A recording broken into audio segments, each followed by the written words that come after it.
You know, one of the good things about these rallies, and I'm going to be quick and get to our next speaker here, is that you get people who come along and try to do the wrong thing. I've got a great paper in my hand. It's a real fine piece of journalism. I call them fish wrappers if you like dead fish. It says, Workers' World, workers and oppressed people of the world unite, workers.org, anti-racist protests confront Tea Party. This fine piece of paper was left here by an organization that didn't have the guts to file a permit, come out and say their piece like we do and like you do. Don't you love them? I won't litter. Somebody picked that up for me. I just wanted that for effect. By the way, for the folks on the other side of 8th Avenue, would you please do NYPD a favor? They need to keep the sidewalks clear, so would you please move down to the end of the rally? Come on, our boys in blue are asking for this, so I know you want to be close, I know you want to see it. Well, we've got plenty of audio down there, and you can see it a little bit, so unfortunately, all of you patriots came out, and that's a fact. So if you would, just please move down. My next guest is served. My next guest, boy, I think I'm doing my radio show. I guess I slipped there. She has served 3 presidents. She should retire, go to the beach, but she's decided to serve America continuously. Come on up here. I know a lot of you will recognize her the minute she walks up on stage. McFarland. She told me a few minutes ago that she's working for me tonight. I disagree with you, KT. You're working for the American people, and I'm going to turn you over to them and the millions across the country that are hearing this. Thank you, David. And I'm going to tell you, if you look at the mainstream media, we're supposed to be a bunch of racists. Well, the guy who's in charge of this is an African American. We're supposed to be people who aren't very smart, right? Well, I studied nuclear weapons at MIT and Oxford. We're also supposed to be a bunch of people who really don't care about the future. We just care about getting angry. We don't want to pay our taxes. Most of us are people who are parents and grandparents, and we don't want to put that burden onto our kids. You want to know what's wrong with the whole system in America today? I mean, I travel all around the world, and guess what I'm hearing from countries? Singapore, you know what they say to us, say about America? Hey, America, if you can't get your spending under control, you're over.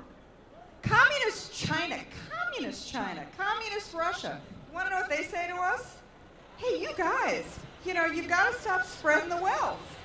You want to know what the European socialists tell us? They say, hey, look, we've been down that road. It doesn't work. We're trying to come back from that road. Well, you want to know what the biggest national security threat to the country today is? You think it's nuclear weapons from Russia, cyberspace attacks from China, chemical biological weapons? No. If any of those things happen to us, it would be devastating. But we'd recover. What we will not recover from is if we spend ourselves into oblivion and we don't get control of the country. You want to know how I found out the system was broken? A couple of years ago, I went down to Washington. I was thinking of running for Congress. So I met with the congressional leaders. I'm a Republican. So I met with those leaders, and I had my day. They were telling me how I was going to do this. I was going to be great. And then one of the congressmen said, come along with me. We're going to go to a fundraiser. I said, okay, I've been to fundraisers. I know what that is. A lot of really long and boring speeches and crummy food. So I get to this fundraiser. Nobody made a speech. And the food was terrific. And then I realized what was going on. One of the congressmen said to me, here's what you do. You get your business card out. And when you shake a hand, you hand them the business card. And then they'll know who you are. Okay, so I did that a couple of times. I'd hand the card, shake the hand the card. And then you know what they did? They were lobbyists. And they leaned over to me and they said, if you want to run for something, let us know. We'll have a fundraiser for you. Just like this. I thought, oh my God, I've just been offered a bribe. Now, they wouldn't call it a bribe. They would say it would be a contribution to my campaign. But you know something? If it looks like a duck, and it walks like a duck, and it quacks like a duck, it's a duck. That was a bribe. And that's how we got into this mess. About 10 years ago, a bunch of guys from Wall Street went to Washington. They went and saw Republicans and Democrats, and they said, here's what we'd like to do. We want to change the rules. We want you to change the rules for us, and we'll donate to your campaigns.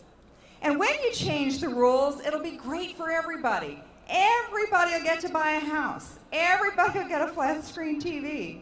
And you'll get the money for your campaigns, and then you can go to your constituents and you can say, guess what? I just made it possible for you to be a homeowner. They're going to vote for you. You're going to get the money, and we're going to make a lot of money on Wall Street. So they took the bribe. The congressman, what did they say? It looked really good to them. They didn't want to look too closely. It looked terrific. So they took the bribe. And then they came to us, and we took the bribe. They said to us, here's a house. Here's a flat-screen TV. You can borrow all the money you want. It's just fine. And, you know, fool me once, shame on you. Fool me twice, shame on me. And we got fooled. And then all hell broke loose. The whole bottom came out. And what did we have to do then? Then we had to bail them all out. And now they're back again. What they want you to do, and what they want me to do, is to spend it forward. Remember that movie, Pay It Forward? They want you to spend it forward so that my children and my 5 grandchildren are going to be stuck with the bill.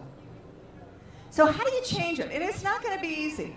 Because guess what? These congressmen and senators, they realize that if you want to go vote for them, they're going to offer you a lot of stuff to vote for them. Take the bribe. They're going to say, vote for me, re-elect me, and I'll put a swimming pool in your neighborhood. I'll build a soccer field, and you're going to get it for free. You don't get it for free. It's over when that happens. So what you need to do in primary elections and in November is if a guy comes to you and says, vote for me because I'm going to give you the goodies, vote against him. Do what they did in Nebraska. When Ben Nelson got that Cornhusker kickback because he thought he was going to be able to buy the votes of the voters of Nebraska, and he went home and he was booed. Those people in Nebraska had some principles, and that's what you need to do in November. Throw the bums out. Throw all the bums out.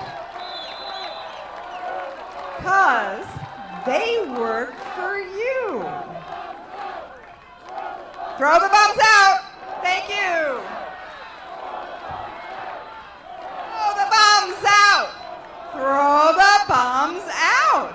Throw all the bums out. So we'll see you in November.